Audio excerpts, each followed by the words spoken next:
मैं एक IAS officer को जानता हूं, 2 आईपीएस को जानता हूं। बहुत योग्य लोग, देश के सबसे अच्छे संस्थाओं से पढ़े हुए लोग, प्रॉपर आईएएस प्रॉपर आईपीएस में नौकरी करने वाले लोग, और इन तीनों ने अपना जीवन समाप्त कर लिया नौकरी में रहते हुए। क्यों? क्योंकि नौकरी और घरेलू जो दुविधाएं थी उनको झेल नहीं पा रहे थे, ना झेल पा रहे थे, ना भूल पा रहे थे, लेट गो नहीं कर पाए तो गिव अप कर दिया। और इसलिए मुझे अक्सर लगता है कि जितनी चीजें हम सिखाते हैं बच्चों को, हिस्ट्री, इकोनॉमिक्स, लिटरेचर, वो सब ठीक है, उनका भी महत्व है। शायद उससे ज्यादा महत्व इस चीज का है कि ये समझे कि अपने इमोशंस को कैसे मैनेज करना है।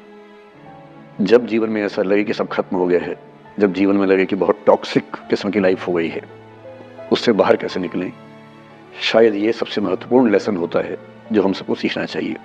मैंने कहीं से सीखा नहीं है, ना मैंने ऐसी किताबें पढ़ी हैं। हालांकि मैंने 2 किताबें मंगवाई हैं पिछले हफ्ते, पढ़ी नहीं है अभी तक, तो मैं किताबों के बेस में नहीं जानता कैसे सीखते हैं, लेकिन जिंदगी से तुम सीख सकते हैं। इन कहानियों का सबका एक ही सार है, वजह अलग अलग है।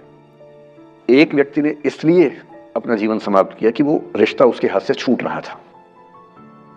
एक ने इसलिए जीवन समाप्त किया कि रिश्ता बन गया था पर समाज के दबाव, घर के दबाव मैनेज नहीं कर पाए। एक ने जिंदगी भर शादी नहीं की सिर्फ इसलिए कि वो पुरानी यादों को भूल नहीं पाया। अरे एक बार गलती हो गई तो हो गई, आगे तो संभावना जीवन में है भाई, क्यों इतना हावी रखने उस दिमाग के ऊपर। कुछ लोग देश की सबसे अच्छी नौकरी में होकर हर पैमाने पर सफलता की हर कसौटी पे खरा उतरने के बाद जीवन नहीं बचा पाए, क्योंकि दूसरों की नजर में आप बहुत सफल हो जाए, अपनी नजर में शून्य हो। मूल भाव एक ही है, अगर आप खुद को हैंडल नहीं कर सकते तो दुनिया को क्या हैंडल करेंगे। दुनिया को हैंडल करने से पहले खुद को हैंडल करना सीखना पड़ता है, और उसका सबसे आसान जो रामबाण उपाय है उसको बोलते हैं द आर्ट ऑफ लेटिंग गो। जाने दो।